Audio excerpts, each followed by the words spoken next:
cringe. Sounds great. And okay, it tells me this is being recorded. Okay, cool. Anyway, so here's my info. I make a lot of work. So there's a ton on my website, my Instagram. Feel free to check it out if you are interested. All right. So I wanted to start with a few images from my undergrad experience, because I know you guys are in undergrad and I always wanted to see everyone else's work when I was in undergrad. So here we are. Yeah, I thought you might be interested to see some of my work from then. This is a figure study. It's from a live model. At the time, I was super duper interested in the figure. I still am, but back then I was really concerned with the formal aspects of the figure. For instance, how to make her look proportional, how to make her look real, quote, quote, or correct, quote, quote. This is 24 by 18 inches. It's Conte crayon on paper. And it was in an advanced drawing class with a model. Let's look at another undergrad piece. I should have told you I'm going to start with a few images from undergrad and then get into my most recent completed body of work. Okay, so this is one I made for an advanced drawing class. And I think, yeah, y'all are a group of drawing, but there are advanced drawing in here. Cool. I loved advanced drawing. That was one of my favorite classes. Lots of freedom. So anyway, this drawing was based off of a photograph by the artist Mario Crevo Neto. The drawing is called For Neto, His Father, as it's a drawing of his father. It is Conte crayon and charcoal on paper, and it's 46 inches by 45 inches. I was really into cross contour drawing at this time. I'm sure y'all have learned tons about cross contour drawing. And it's still a style that I really, really like and use a lot. It's really a great way to express volume. I'm really interested in not just the front and sides of things, but the back. And so cross contour really, really helps me kind of get there in my head. And side note, this was actually the first drawing that I ever entered into like a national exhibition show. And I got second place, y'all, and like a cash prize and all. I was like, what? This is so easy. So yeah, beginner's luck. We all know how it goes from there. This is so weird not being able to hear myself. Anyway, I hope, yeah, that was quite the learning experience. So then here's another undergrad drawing. This one is charcoal and Conte on paper as well. It is called For Rilke, and it's a self-portrait. So I'm really interested in, or back then I was really interested in, and now I'm still super interested in self-portraiture. I'm also interested in portraiture in general. I think I'm just really interested in people. So yeah, you can start to see my interest in hands. There's an emphasis on the hands. This is drawn from a photograph. The perspective is interesting. I like looking up at the figure. So then, this is an image from my BFA exhibition. I'm not sure if you guys at your school have to do a final solo exhibition to get your BFA degree. Yes. Yes? Okay, cool. So I did too. And this was one of the pieces in mine. I focused on portraits of the women in my family for this show. And this one is a self-portrait. It's called Low, Low. My nickname was Low. And it's Conte and charcoal on paper as well. And it's 42 inches by 34 inches. So this continues at this point, what's become a kind of long interest in self-portraiture.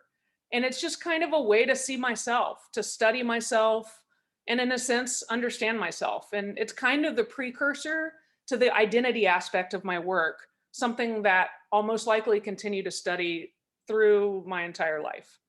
And we'll see more of that here in a moment. So this is another self-portrait from my BFA show.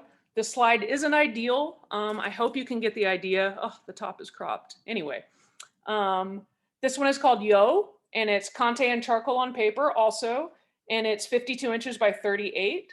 I was also really interested in capturing moods. You know, there's a sense of mood in this work that I'm still interested in. Sorry to flip through so quickly. There we go. Okay, so now here we are. I've graduated at this point in my drawing life. I've graduated undergrad, and I'm having my first real out of school kind of solo show, or not kind of, solo show at the Corpus Christi Art Center. This is one of the pieces from the show. It's called Our Thoughts Are Shapes, and in this moment exist millions. It's pencil and watercolor on paper, and it's 38 by 47 inches. So this is a self-portrait as well. And like I said, you can see tons of my earlier work on my website if you're interested. But in here you can see I'm still interested in hands. There's obviously huge interest in that, and shapes, right? And how these shapes create form. And in this piece you can see I'm starting, I don't know if you can see my cursor, but I'm starting to kind of play with all these shapes with the light and mess around with them and start to understand how I can use negative shape and positive shape and space to make and say these things.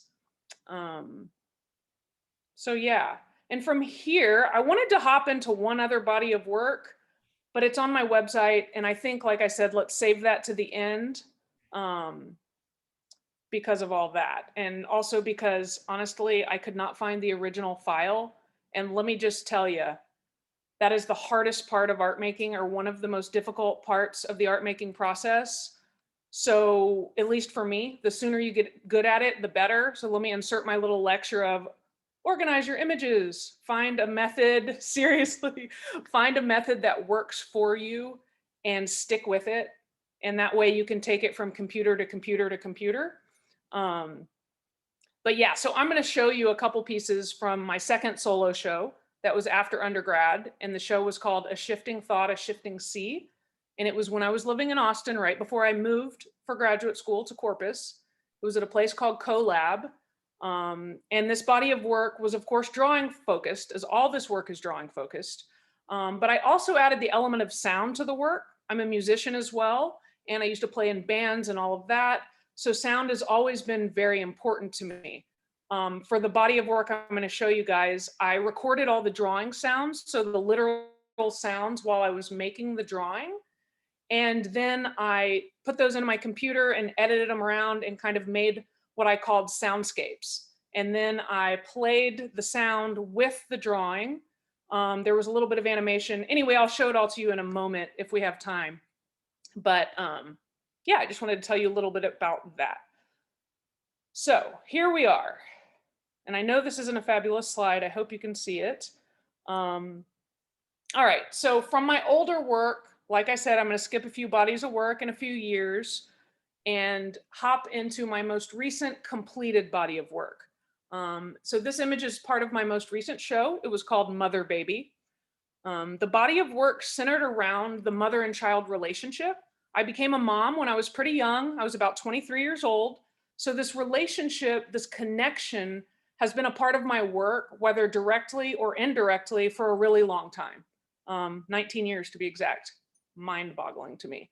And for all but the first year of my son's life, I've been a single parent. So needless to say, we have a very strong, kind of clear bond that really makes its way into my work. I began this particular body of work a few months before COVID hit, I believe around the very end of 2019. And then I completed it by the end of 2020 and had an exhibition at K-Space Contemporary here in Corpus Christi, Texas in January. And it was up through, I believe, March of 2021. So in this body of work, I'm thinking about motherhood, yes. I'm thinking of the journey of motherhood, the strength of women, kind of, but it's all through the lens of the mother-child relationship.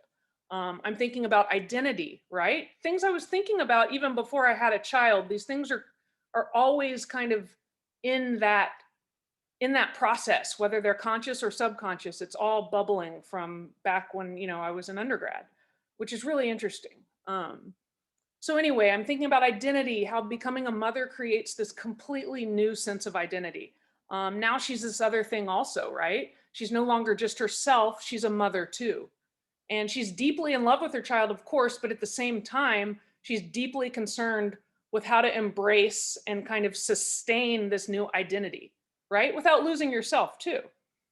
So while the work is hugely about the mother-child relationship, it's also equally about the mother's relationship with herself, with her identity, and how to confront and accept this whole new reality, right? So this work can kind of be seen in a sense as a mother's journey. Okay, so if you'll look at the back part of this image, at that wall, this small room off the main gallery, and it has lots of little drawings on the wall. That's what I'm going to start talking about first. That's why I wanted to show this slide. So you walk in and all the pieces are out in the main gallery, and then there's this little room off to the side. It's probably 8 by 10 feet, something like that. Okay, so here's a bit closer up. Gosh, this is editor cropping my, oh well, hopefully you can see enough. Here's a bit of a close-up of part of the installation of drawings. They were called Mother Baby Mind, and they're from an ongoing body of work, just mother and child drawings, that will eventually become some kind of publication. I haven't decided if it's going to be a zine, a book, a magazine type thing, but they're going to go farther. Yeah, so here's me installing them, or installing this part of the show. So for the process to make this, what I did is I took a bunch of my mother and child drawings, which we're going to look at in just a moment, and I scanned them all, put them on my jump drive, took them to the Office Depot or wherever, and honestly got tons of photocopies printed, because you'll see they're just ink on watercolor paper, and I did a decent scan. So yeah, I got a bunch of photocopies printed, came home, cut out all the drawings from the paper, and all I did was use double-sided tape to attach them onto the walls. There's no real method to the madness or like specific pattern, but of course I was looking at darks and lights and where lines lead and things like that. So there's kind of an overall patterned feeling to it, even though there isn't one. And of course, this was a last-minute installation. I didn't want to leave that little room empty, and I definitely didn't want to put just one piece in there all alone and freaky. So I was like, oh, I guess I'll make a little installation. Ha ha ha. 2 days before the opening is when all this happened. So it was like 15 hours of my cutting craziness, but it kind of helped with the nerves as well. I have very busy hands, so I enjoyed that cutting. Here's another image.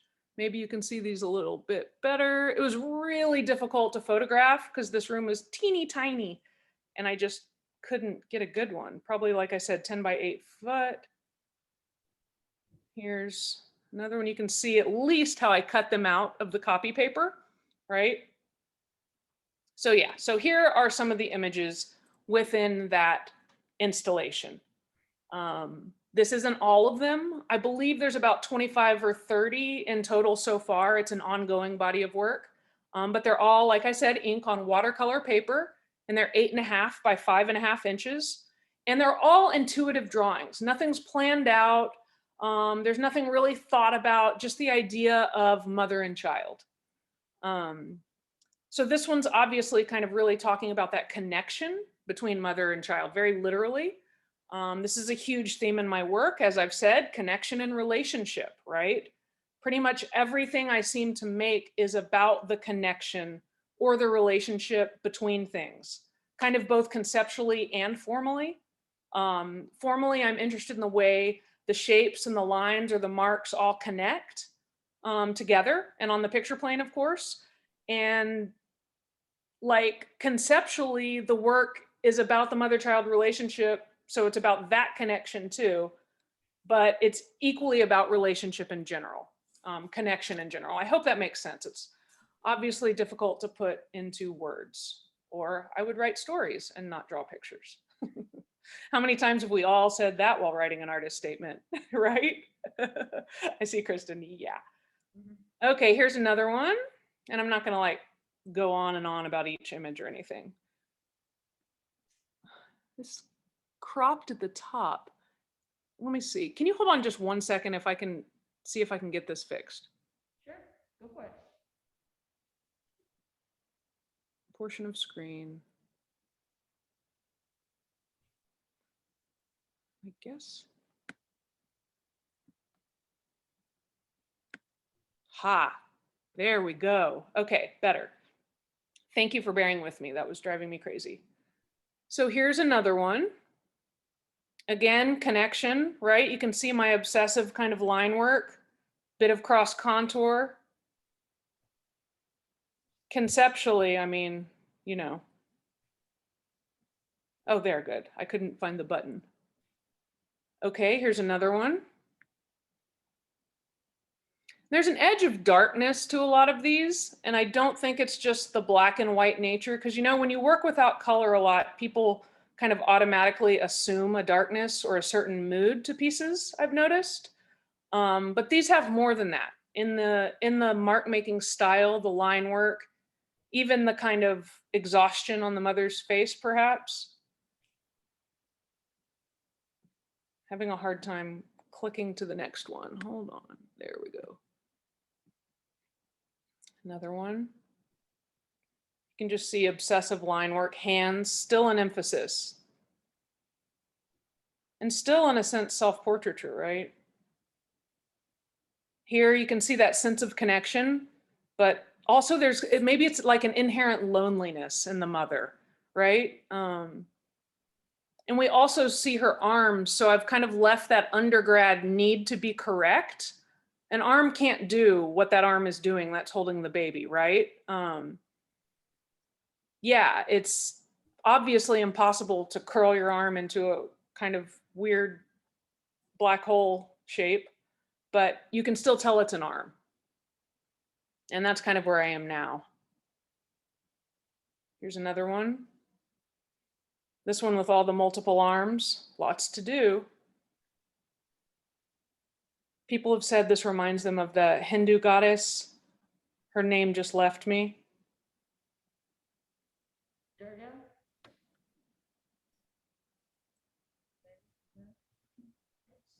This one you can really see my interest in pattern in that kind of basket that the baby is in. There's a blanket up in there. So it's this really tight patterned, not a lot of room to breathe kind of feeling is what I was going for. Here's another one, really speaks about connection. It's very physical, literal connection.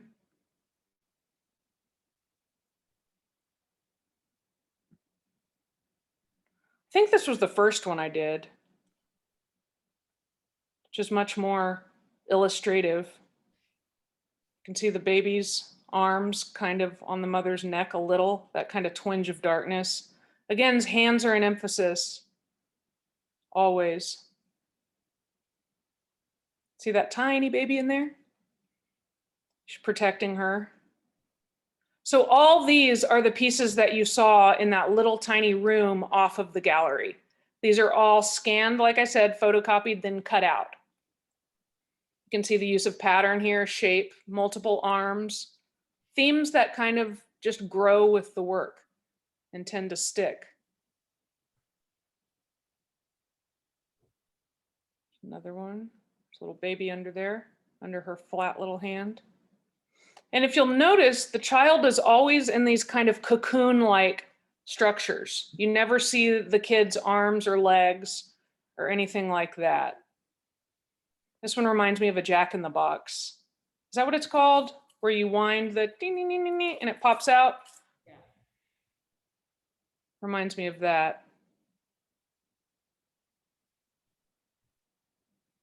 Another one. Really interested in the shape that she's in, kind of confined by this shape, and then all of the negative shapes that are created in this piece.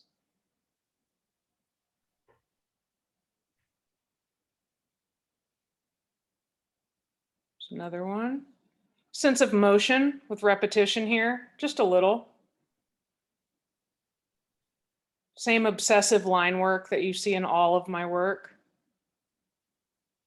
I don't know why that image is a little yellow. And this one reminds me of like she's playing like a sitar or something. You know, this is my musician side coming out. I can like see her knee bouncing up and down, playing that baby.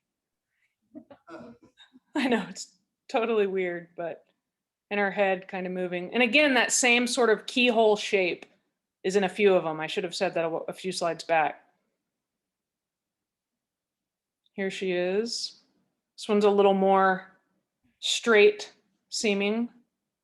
But if you look closely, there's an extra arm or two in there.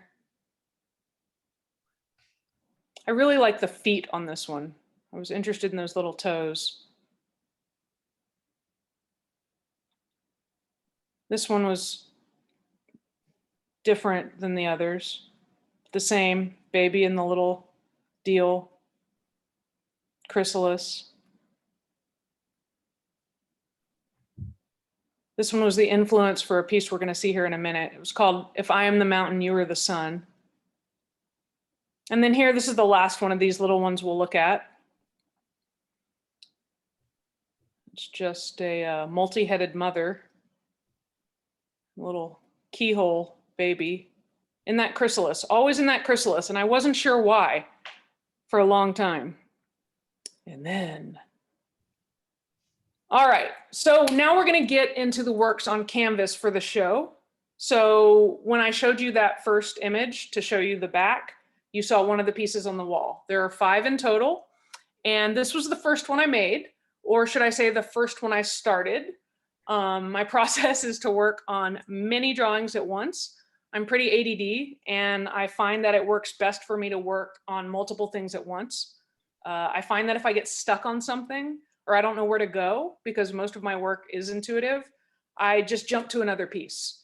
I find that I use my time much more wisely that way, and I get stuck a lot less than I do if I focus only on one piece at a time, you know? And once you get out of school, time becomes even more important. Not that time isn't important in school, but once you're out in the world working, raising kids, or doing whatever you're doing, like I've spent a lot of time trying to not perfect, but find the processes that work the most efficiently for me, the way I can get more work made, you know? And we're all so different from that. We all have our quirks and weird things. Some people need to focus on one piece, and that is the way they do it, and they live and breathe that piece. And about half the time I wish I was that person, but I'm not. I need to bounce from piece to piece. I mean, it could be as much as my working 10 minutes on one, 5 minutes on the next, 5 minutes on the next. It really works for me. It allows me to kind of keep that flow state that I'm looking for, almost meditative, creative kind of state. Like I said, rather than popping into my brain and going, what am I trying to do? Where is this going? I can't figure this out. Because I'm not working from photographs anymore. That stopped in undergrad, and I'm just working from my head. So with that comes, what am I going to do next? I don't know, you know? So back to this piece. Okay, this one is called Pillar of Power, Boobs Forever, and it's acrylic on canvas, and it's 40 inches by 30 inches. In this piece, very obviously, the mother is breastfeeding her child, and the child is swaddled in that chrysalis-like form. The child is looking out at the viewer while the mother is looking only down at the child, right? At this time, the mother is in awe of their connection, this new sort of kind of alien being that's deeply connected to her, both physically and emotionally, and it all of a sudden matters so much. I don't know if y'all can see this image. I hope so. It's the same piece. It's just shot in my studio. I really like to see the drawings as what they really are, which is 3-dimensional objects in space, not just an image on the flat screen. I know I cropped this one way too much, so it's kind of contradicting what I'm saying, but at least you can I'm pointing with my hand like y'all can see it, but at least you can sort of see the edges and that it's this actual object. It's not just flat. Okay, so let's look at some details. So this is a detail shot to show you how in this piece and all of them, you can tell I'm really into mark making and line work. I kind of think of marks as moments, like little specific bits of time, and I get to kind of use them to communicate in this like rhythmic-y, dancey way. You know, I really want the viewer's eyes to kind of play around that stomach, rib, breast area. Yeah, and just all the different types of marks that are just in this spot even. You know, I've got a big fat paintbrush, small acrylic pen. Yeah. So here's another close-up shot of the same piece. Obviously the hand, part of the breast there with a little bit of breast milk leaking out, always in all of these pieces. Because for those who don't know, when you're a mother, that breast milk just comes out when it wants to. If you hear someone else's child screaming, if you're bathing your child, whatever, it just kind of does what it does. It's expressing this love kind of at all times. That's how I see it. But notice the playfulness in the hands. I know fingernails don't look exactly like this. I know hands don't look like this, but you can tell it's a hand. Here's the last detail of this one.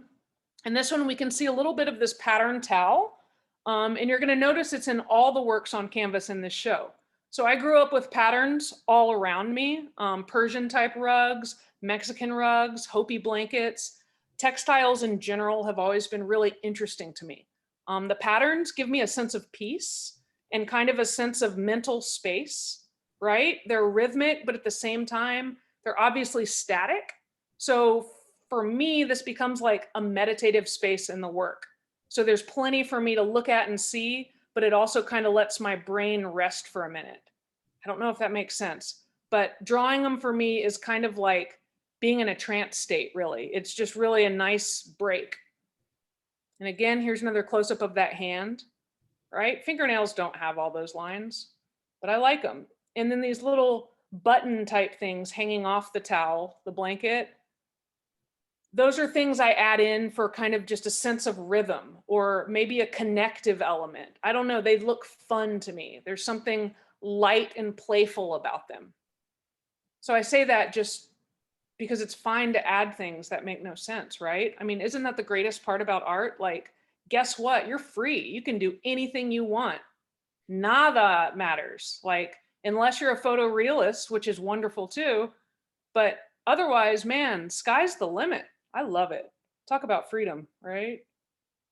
Okay, next piece. So this one is titled Mother, Mama, Mommy, Mom, and it's just a few inches smaller than the others. It's acrylic and duct tape on found canvas. So first, this piece shows a mother very obviously washing a child in the sink. I know I wash my kids' hair in the sink, and my mom did mine. In fact, she would tell me the coolest little stories about like all these little imaginary bugs that lived in my hair, and they'd play and ride on little swing sets and slides and play games. I loved it. So those are some of my really earliest memories. So it makes sense to me that this type of imagery would come out in the work. So again, here we see the child in the chrysalis form, which this form I've learned is representing kind of a constant morphing, a constant changing. It represents an excitement of what will this thing, this baby become, right? It's like unwrapping a present or something. And there you can see that same towel kind of hanging over the side of the sink, that connective pattern running through all of the pieces, like I said. And I chose a towel because as a mother, this is honestly one of your main tools. You know what I'm saying? You clean up after the baby with it, you put it over your shoulder when you're burping, you use it during feeding, bathing, it's a constant.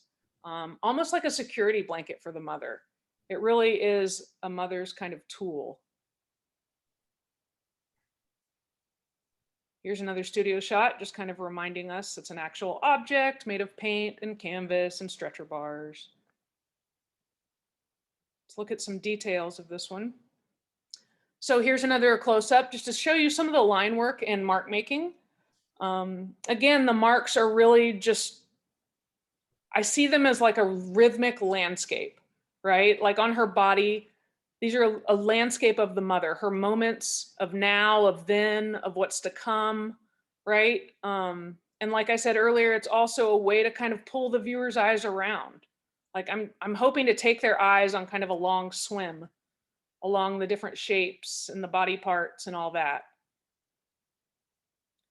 You can see, I mean, there's some kind of sense of reality, right? This muscle exists between the breast and the ribs, but these giant weird shoulder muscle bone things don't. But that's me getting excited about this weird form with a dry brush, you know? So like I said, it doesn't have to be reality. It's real-ish. You get the gist. But it's more important for me to have fun than for it to look perfect. It took many years to get to that, but it's true. I'm a selfish artist. Okay, so here's another detail shot. And so I told you this one was from found canvas. So I like to use found materials whenever it's possible. It can be a really kind of nice organic process for me just to kind of stumble upon things to work on. Also environmentally, it makes me happy to be able to recycle things into new things. So this being a found canvas, I got really interested in the surface because the surface of it wasn't exactly what I wanted. It wasn't how I wanted it to be. So as you can see here, I added some duct tape up in here to change up the surface. And honestly, it worked really, really well. I was into using duct tape a lot when I was in grad school. I love the feeling of drawing or painting onto it, and I love the way it looks. Of course, it totally speaks of my being a teenager in the 90s and that whole DIY punk rock culture thing. That was a really big part of who I was and still am. So I love my duct tape and the way it feels to paint and draw on it. If you've never done it, I really recommend it because you know how it has a little bit of softness to it, has some give. So it's like you're kind of carving into it. Ooh, it's really pleasant, really pleasant.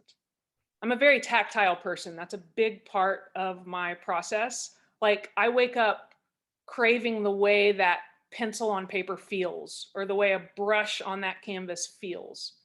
You know, I was just having a conversation about that yesterday, actually, with someone. I was like, you know, that's the part you really gotta love is the process. Because yeah. Okay. Sidetrack. Okay, here's the last detail shot of this one. There's that pattern towel again, and the hand. This one's really illustrative. I really like this one. Again, that cross contour, really, really capturing some volume there. You can see a bit of the dry brush technique, which I really started getting into. Right. Okay. So this next piece is called Our Moments Are Yours and Mine and Yours and Mine. It's also 40 by 30 inches, acrylic on canvas. And here we see the mother showering with the child. Again, the baby is confronting the viewer, right? The baby's looking out at the audience while the mother's gaze is only on the child still. At this point in her journey, the mother has no time or energy to look out into the world, not even while showering today. It's all baby all the time these days for her. And the water, formally speaking, the water from the shower was super fun to do. I added it last and it was scary because I really liked the drawing itself, but I was like, no, I want this to be showered, do it, right? So the potential for ruining it was big. But honestly, it felt so good to pull these huge, big, fat, long lines over the figure. I wanted it to seem like she was almost wearing the water, like it was hanging on them, almost like a blanket or something. I wanted it to feel really heavy and tactile, not like water flowing or like, woo, this shower, kind of this weighted water.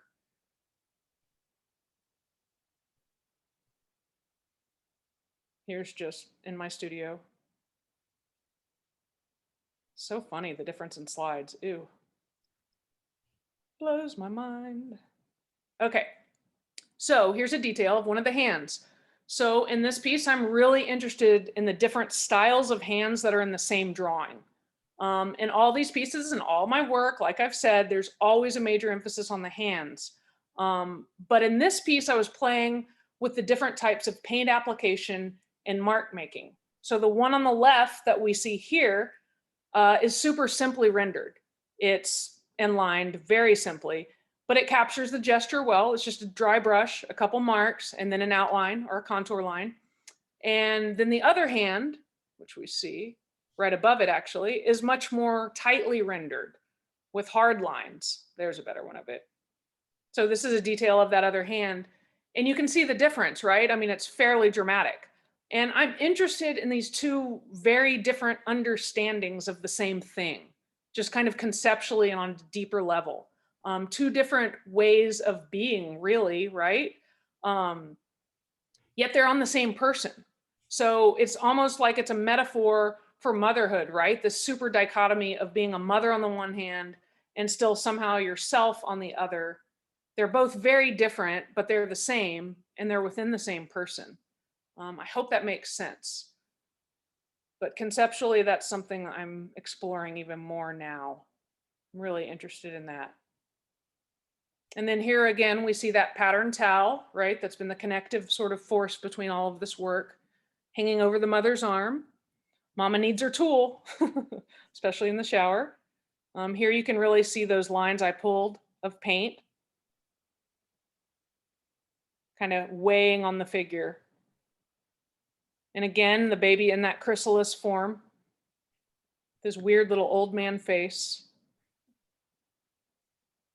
All right, let's hop to the next one here.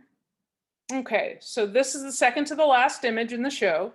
And this one is titled, I Am the Mountain, You Are the Sun. It was kind of inspired by that earlier, smaller drawing that I showed you that was part of the installation.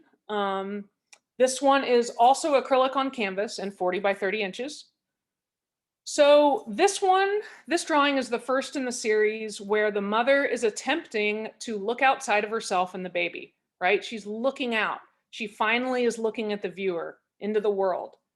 She can begin to see the world outside, but at the same time, she's still this solid, she's sturdy. She's taking up the whole picture plane. The edges of her bodies are touching the edges of the canvas, right? There's no breathing room. She is solid. She's sturdy. Yeah, it's about being the protector, the mountain, this kind of unmovable love that protects as well as confronts.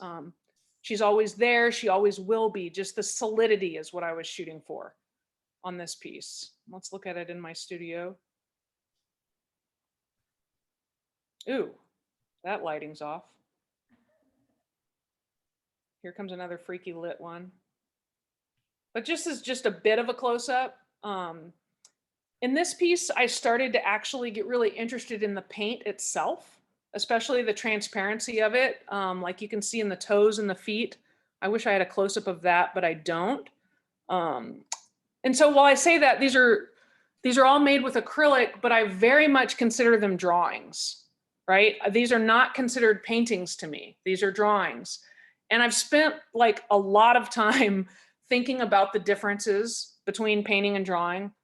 And honestly, in the end, what it comes to me at least, I guess, is for it to be a painting, it just needs to be about the paint.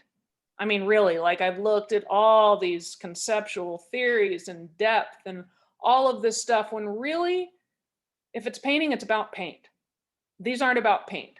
These are about line. These are about mark. These are about, mark making and all of that, all things drawing. They're very linear. They're graphic. Yeah, so I thought I'd throw that in there. I do consider these drawings. And talk about overthinking it. I mean, I really looked deep into the difference between drawing and painting.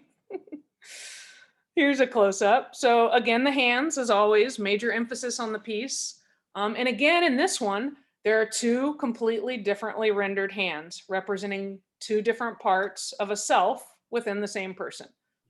Another moment of split self, or maybe the understanding that we all have multiple selves within us, really. And of course, there's that towel too, hanging over her arm, her tool, and her tool belt. Let's look at the other hand.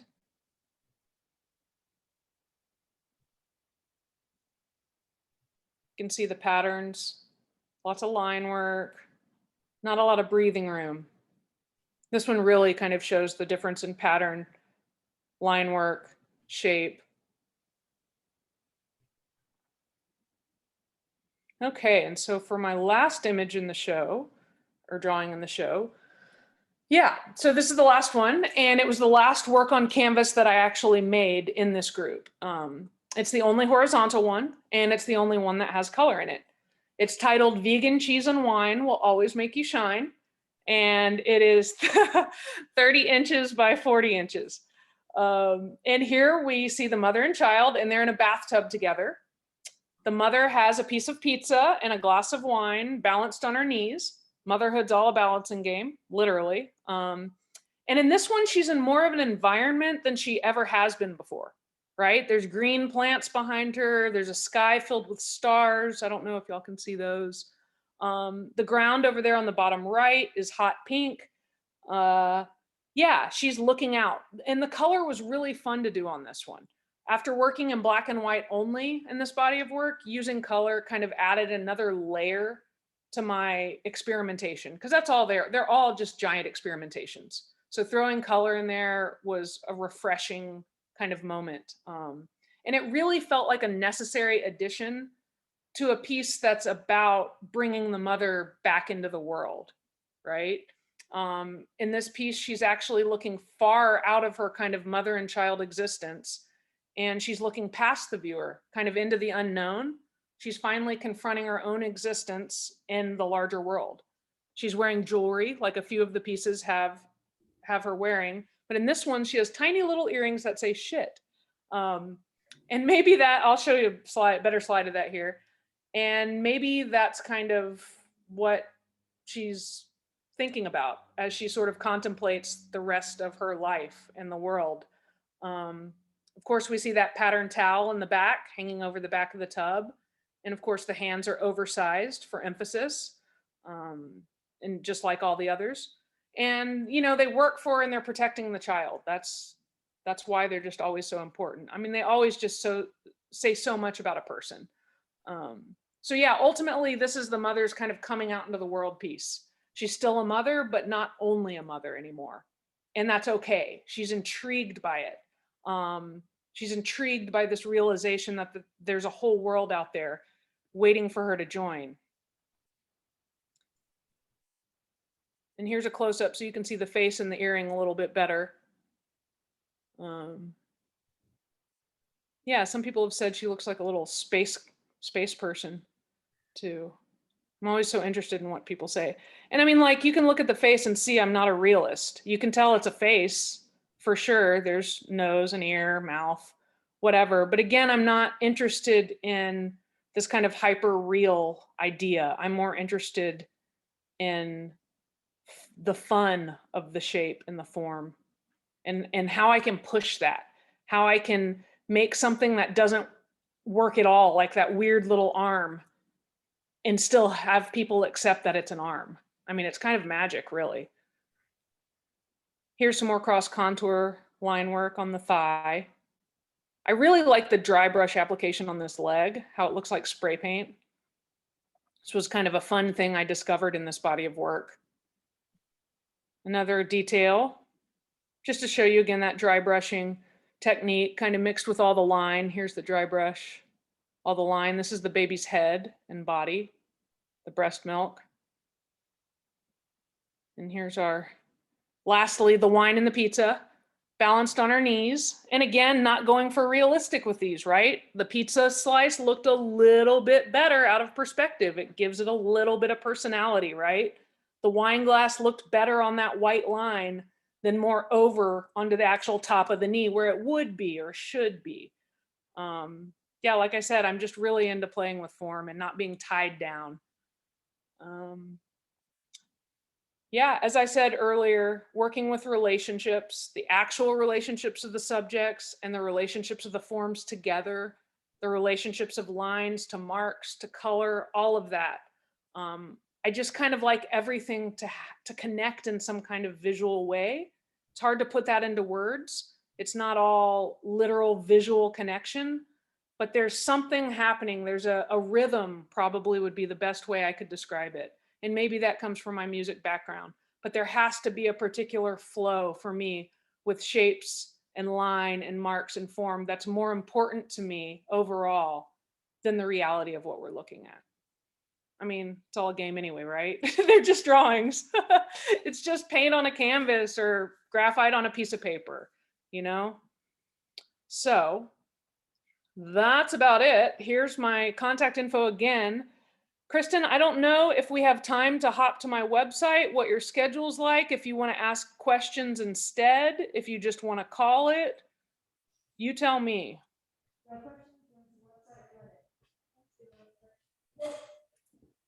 Loring, we have a vote for the website.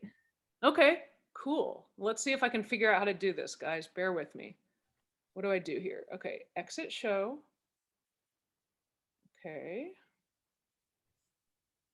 New share. Sorry, I talk to myself constantly. No. So what would I do? Okay, hold on. Mess that up. I'm just going to go to the website. Haha, look who's prepared. Okay, now I'm going to do a new share. How do I do? There we are. Okay, I'm just going to do my desktop. I don't think there's anything that shouldn't be there. Okay. So this is my website. Anyone who's interested, check it out. So yeah, look at all this work. I skipped my whole MFA everything. Here we are. Okay. Because there's just too much to talk about. It's like, my God, you know, I don't want to go through a history of my life, bore everyone to tears. There we are. Shifting thought, a shifting sea. I guess I could read you this little intro. So the exploration of the parent-child relationship is a metaphor for the larger idea of cognitive flexibility, or our ability as humans to switch our perspective on our world, therefore completely creating and altering our experience. These drawings are compositions created from one image of my child, so all the work comes from one photograph. I see this as a way to very literally examine, then recreate this relationship from multiple angles and points of view. I'm making this idea visually literal through drawing completely different ways of seeing my son. While drawing, I recorded the sounds by the making of the drawings. These audible marks speak of creation, destruction, frustration, joy, etc., while also speaking very literally of the act of drawing. Each soundscape has a specific drawing with which it belongs, as it is made from the particular sounds of that drawing. And there's an installation shot. Do y'all just see my screen? Like you just see everything? Okay. And so that's like hair, mouth. And here's, let's see if this works. Come on, baby.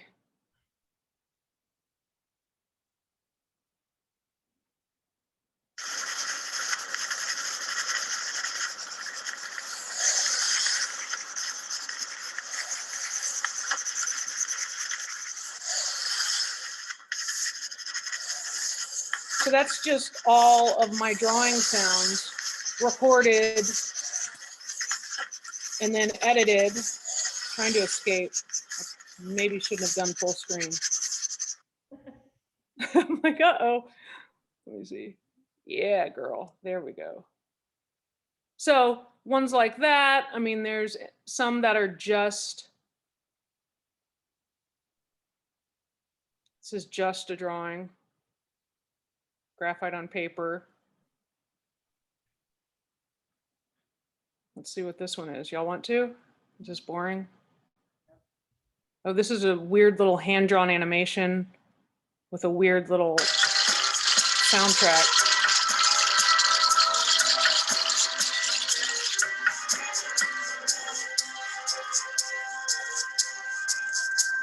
And it's kind of this idea of moments, right? Just moments building on top of moments, building on top of moments. Very crudely made, obviously.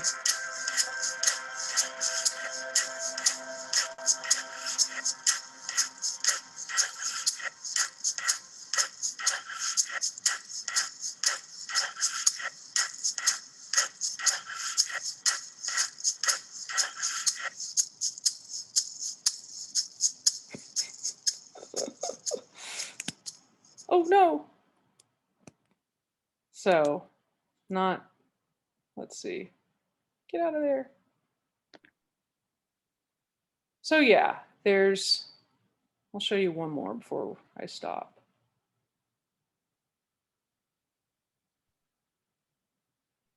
There's another one that's just a drawing. Mouth connected to part of the eye. And then this one, I believe,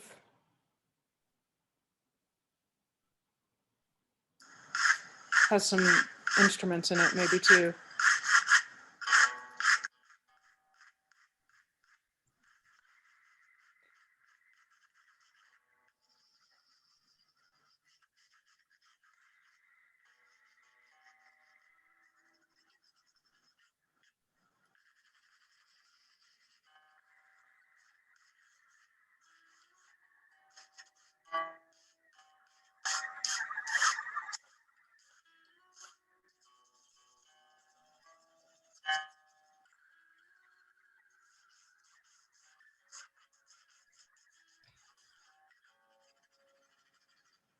So they just kind of go on and on.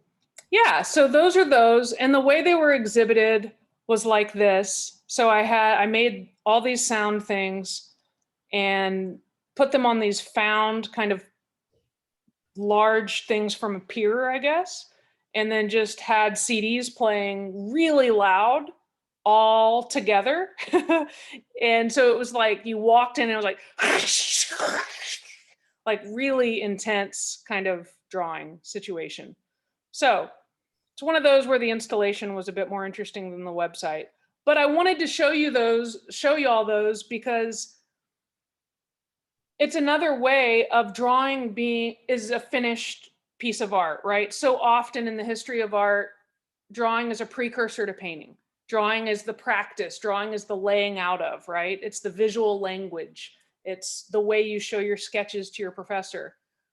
But it can be a finished thing and things can be added to it. And it doesn't just have to be a drawing of a person in a corner.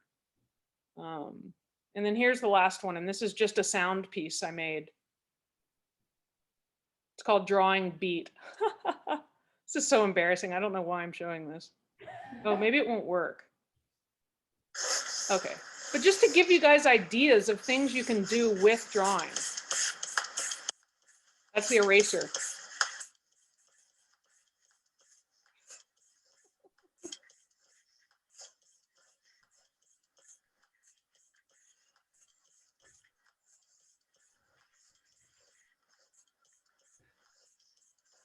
Don't you just want to get up and dance? But anyway, so there's tons of work on this website. Feel free to check it out anytime you'd like. And always feel free to contact me. Instagram's a great way. Email's a great way. Does anyone have any questions? How do you record when you're drawing? How do you record that? I don't know. Yeah. I can't hear it at all. He's coming. Oh, good. How do you record when you're doing your drawings, your audio stuff? How do you record it? What I did is I got a condenser microphone at the music store, like a fairly high quality kind of podcaster mic that captures sound well. And I just set it up with a mic stand near my easel where I would draw. And then I literally just drew and then put it into my computer and turned up the volume and kind of played with it to get everything right. But super lo-fi. I mean, you could probably do it with a cell phone now, honestly.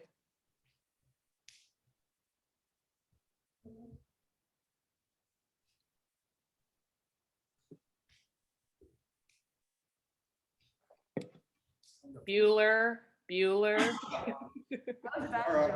On your piece, Shower of Thought, Uh-huh.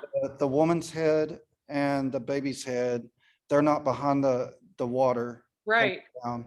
What was your reasons behind that? There were a few, and I wondered if anyone was going to say that, especially when I showed the close-up of the baby. I wanted the faces to be seen and to feel like they were in front, kind of the water, and then for more emphasis. And that's also why they're painted kind of solidly white. And if no one's talked about that yet, but the mother and child kind of bounce back and forth between being white in color, black in color, that's a whole nother story. But anyway, with those, I wanted the emphasis to be on those faces. I wanted them to pop forward a bit, which they do.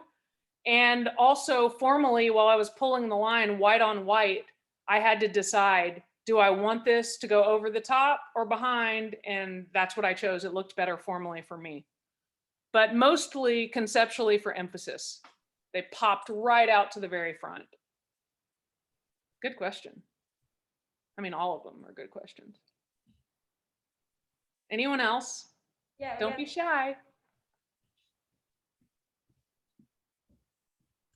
How does the symbolic representation of the water in the shower piece and then the bathtub piece differ? Big time. Good point. Do you mean in the physical representation of the water? Like the way that I made the water look? Mhm. that was just more kind of, and then the piece, the one of the mother bathing the child, that one has water as well. So I grew up, I'm from the coast, like I said, water's super interesting to me. And then, so I did the bathtub one first, and I liked the way the water looked, but then I started thinking about ways, how can I represent water with a white stroke? You know, what kind of mark talks about water? Because all I'm using are black and white. There's not even any shades or tones of black and white. It's black or white. So it was a formal question of, is there another way that I can represent water with this white paint? And that's what I came up with. I hope that answers your question. Yep. We're good.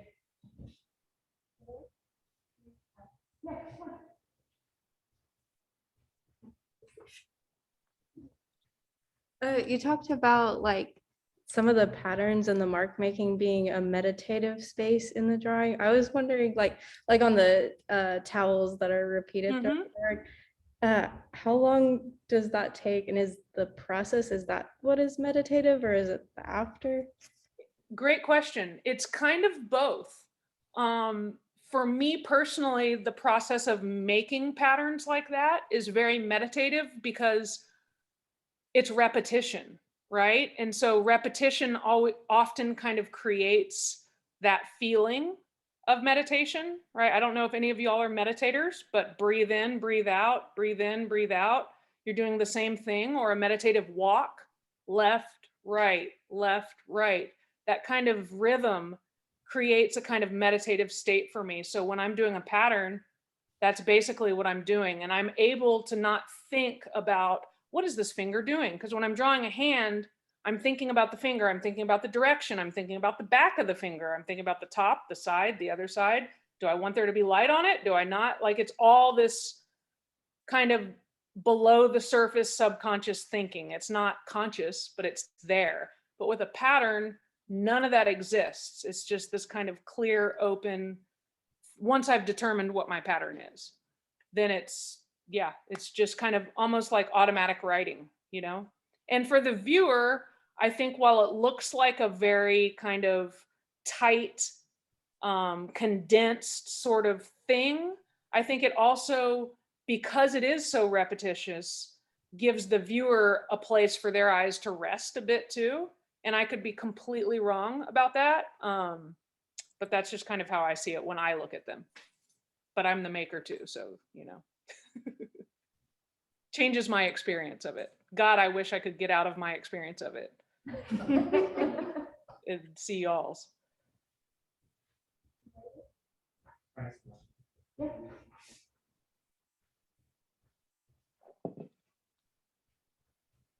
Okay, so how does working on multiple pieces like affect the end outcome? And like, when you're working on some and you like get something like a pattern or like a certain like stroke quality or something from one, do you like translate it to another later, even though like you might have started it already? Like, I guess to simplify it, just kind of like, how does like working on multiple, like how do they speak and play with each other as you're making them? Totally. Great question. And they do.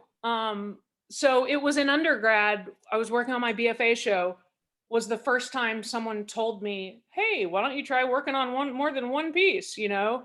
And at that time, it was about, oh, cool. Like I said, when I was talking about the work, like, cool, I'm not stuck. I'm using my time more wisely, all of that. But like you said, is a really important point. When I'm working on 5 pieces at once and they're all in the room, they do start talking to each other. And it does really help my process as far as when I'm stuck, I look at this other one and I think, what's she saying? Oh, wait, she's kind of talking to her. Well, maybe I could try that, you know, or I could try this little pattern on that thing or whatever. I mean, it's all really a really unconscious or subconscious process for me. I'm really not like, that whole idea of the mother's journey did not come to me until the work was finished. You know, it's not like I sat down and said, okay, I'm going to make a piece about this mother coming into the world. And that's going to be the last piece I make. And it's going to be her in a bathtub. And that's going to present color for the first time. It's never that linear for me. It's more like, "Bleh! Oh, that kind of works. Oh, I like that. Oh, that sucks. Oh, that's interesting. Oh, let me paint that out." I mean, if y'all could see how many layers are on some of these,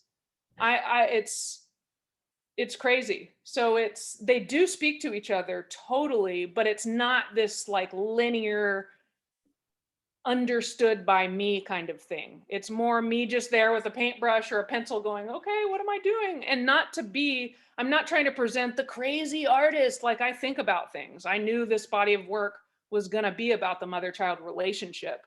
I just didn't know exactly how. I don't ever go in with an exact.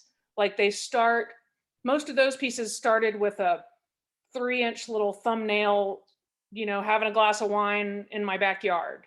Just a quick little thing. And then that suddenly grows into, maybe I'll make a larger drawing of it. Maybe I'll go directly from the canvas. And sometimes I'll grid out a 3-inch thumbnail thing, put an X on it or a cross on it, so I can transfer it super quickly and simply onto a canvas. And then that's all I know.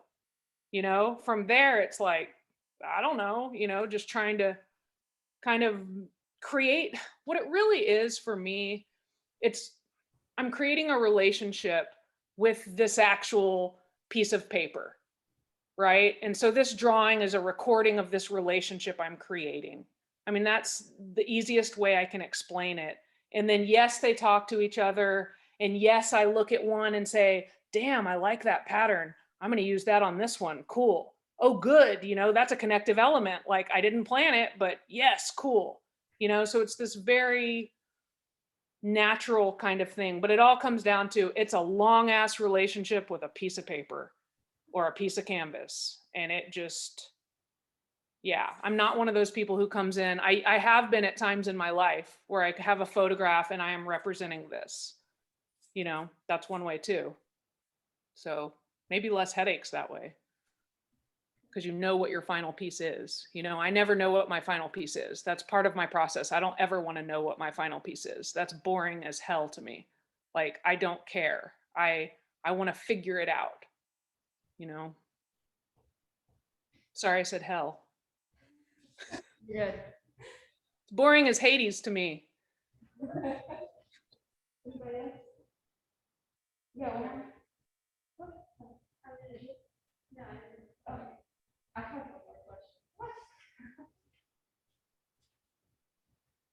Man, y'all ask such great questions. I just remembered you had said something about, at first you weren't sure about why you repeated the like chrysalis cocoon imagery throughout your pieces. Was there ever like a realization to that? Yes, just kind of the idea, about a chrysalis, so a butterfly, right? There's that very literal, obvious of this little thing forming and coming out into something new. And formally, I really like the shape. I like something cocooned and tight like that. And then conceptually, the idea of it forming or opening like a gift or a present. It was also a formal way of my not having to deal with a baby at all, besides a head. I didn't want to go into the proportions and work on, I didn't want the piece, and I don't say that out of laziness, because I can do that, of course, but I didn't want the piece to be about the baby, and that felt like, I mean, of course it's about that relationship, but this work is more about the mother. And I knew if I had little baby arms flailing and legs and all this, then suddenly I've got to think about all these other things, and the work just becomes much more about that than I wanted it to be. Does that make sense? Was that clear? Did I answer the question at all? Yes. Okay, good. Woohoo!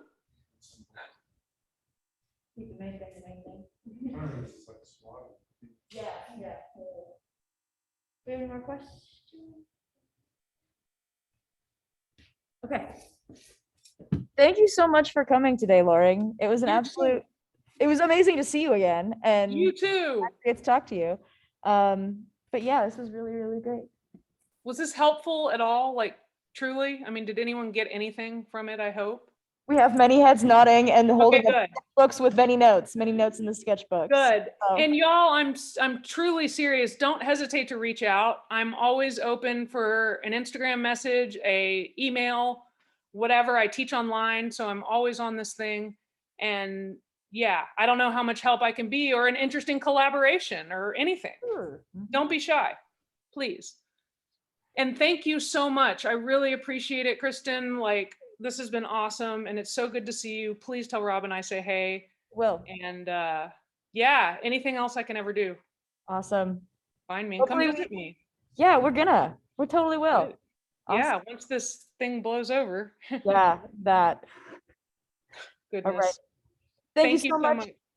You're welcome and thank you. It's been my pleasure, y'all. I really appreciate your time and energy. All right. Have a good one. You too, Cole. Well, I don't know how to get out of here. I can end it. It's good. Okay.